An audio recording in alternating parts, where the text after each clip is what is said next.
There will never be a point in your time in your life where it's the right time to do a great thing.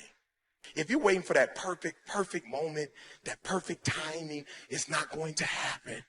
You know what you have to do? You have to create the perfect time and the perfect opportunity and the perfect situation. So that a lot of people become comfortable. They stop growing. They stop wanting anything. They become satisfied. People getting ready to go to jobs that they don't like. Jobs that are making them sick. You see, when you're not pursuing your goal, you are literally committing spiritual suicide. When you have some goal out here that you're stretching for and reaching for that takes you out of your comfort zone, you'll find out some talents and abilities you have that you didn't know you have. When the messenger of misery visits you, what are you going to do? What will keep you in the game?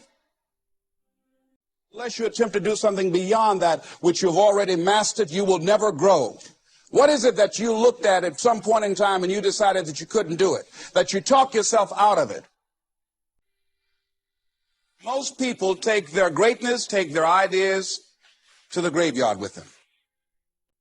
Listen to me. If it was easy, everybody would do it.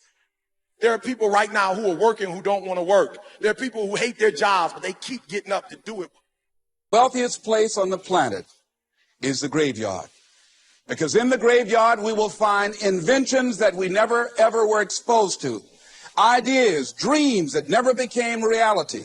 Hopes and aspirations that were never acted upon.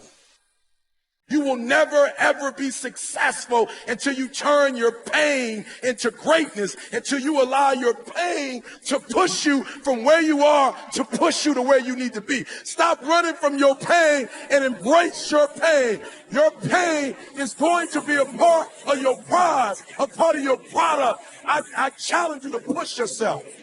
That what you did last week don't count. Today is the only important day. There are 86,400 seconds in a day, and how you use those are critical. You got 86,400 today, and what you do today is going to cement who you are. Nobody's going to talk about what you did last week.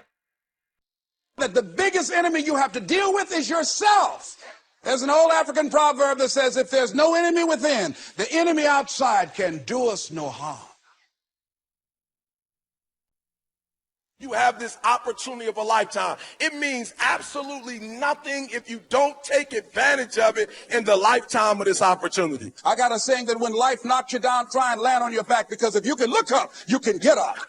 If you want a thing bad enough to go out and fight for it, to work day and night for it, to give up your time, your peace, and your sleep for it, if all that you dream and scheme is about it, and life seems useless and worthless without it, see, it's time now. If you want to make this your decade, you've got to start saying yes to your life. You've got to start saying yes to your dreams, yes to your unfolding future, yes to your potential, as opposed to saying no.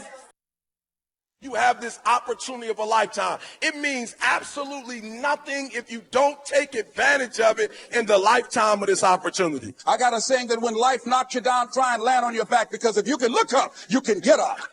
If you want a thing bad enough to go out and fight for it, to work day and night for it, to give up your time, your peace, and your sleep for it, if all that you dream and scheme is about it, and life seems useless and worthless without it, see, it's time now. If you want to make this your decade, you've got to start saying yes to your life. You've got to start saying yes to your dreams, yes to your unfolding future, yes to your potential, as opposed to saying no.